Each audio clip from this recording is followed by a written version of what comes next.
তাহলে দেখো আজকে আমি ঢাকা বরিশাল বোর্ড, এটা না? বরিশাল বোর্ড কত? 24। Barishal board 24-এর 9 number. 9 নাম্বারে কি লেখা আছে? Tag question. তাহলে এগুলা তোমাদেরকে লিখতে দিছি, তোমরা কি লিখছো একটু দেখি। হ্যাঁ, এখানে লেখা আছে ইন্ডাস্ট্রি ইজ দ্য কি টু সাকসেস। তাহলে এখানে ইস আছে, ইসের জন্য কি হবে? ইজন্ট। আর ইন্ডাস্ট্রির জন্য কি হবে? ইট।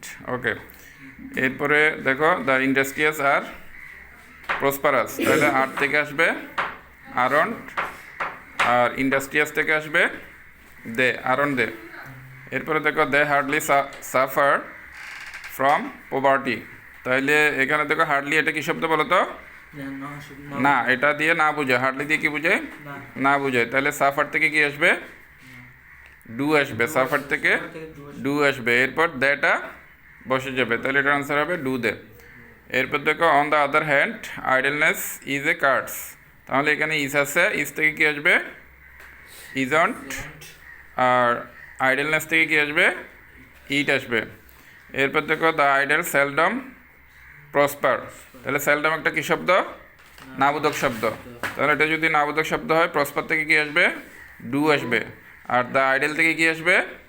দে আসবে। ওকে, তাহলে তোমার সবগুলো হয়েছে 5-এ 5।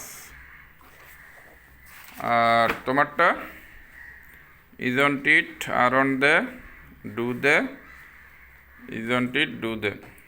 এটাও 5-এ 5। এরপর তোমারটা isn't it, aren't they, do they, isn't it, do they. Okay, তুমিও 5-এ 5। ওকে, তাহলে থ্যাংক ইউ।